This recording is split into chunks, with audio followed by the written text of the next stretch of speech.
నేనేం చేయలే.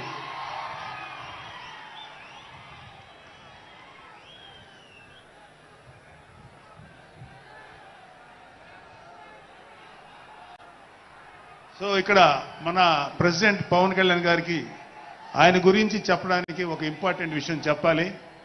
అది ఏంటంటే, మొన్న ఈ మధ్యన మా అమ్మగారితో మాట్లాడుతున్నప్పుడు మా కళ్యాణ్ బాబు గురించి ఒక మాట వచ్చింది. యాక్చువల్గా ఇక్కడ నేను ఒక అన్నగా మాట్లాడకూడదు, కానీ నేను ఒక పార్టీ జనరల్ సెక్రటరీగా మాట్లాడాల్సి వచ్చినా కూడా ఒక అన్నగా ఈ ఒక్క విషయం నేను చొరవ తీసుకుని మాట్లాడాలి.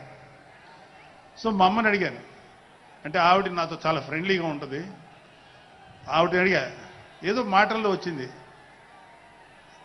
అమ్మ మమ్మల్ని అంటే ఏ తల్లి అయినా ఒక ఆడతల్లి ఒక స్త్రీమూర్తి బిడ్డను కనేటప్పుడు చాలా నొప్పులు పడుతుంది, అదొక పునర్జన్మ అంటారు.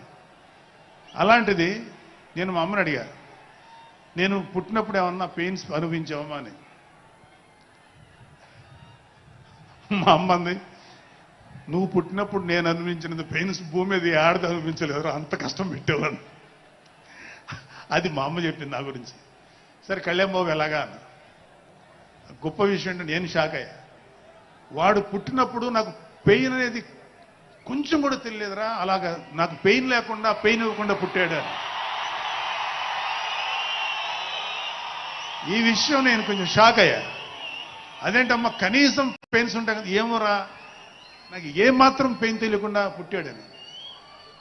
సో నేనేమంటానంటే, పుట్టేటప్పుడు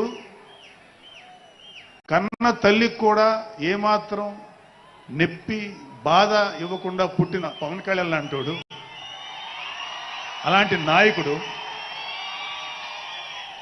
ఈ కూటమి భాగస్వామ్యంలో ఉప ముఖ్యమంత్రిగా ఉన్న నాయకుడు ప్రజలకి ఎందుకు బాధలు రానిస్తాడు?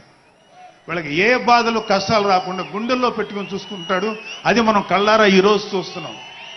ఇప్పుడు మనం చూస్తున్నది ఆవగింజలో అరవంతు మాత్రమే. కూటమి భాగస్వామ్యంలో పవన్ కళ్యాణ్ గారి భాగస్వామ్యంలో జరుగుతున్న కూటమి ప్రభుత్వం పరిపాలన ఆవగింజల అరశాతమే. ఇంకా చాలా ఉంది.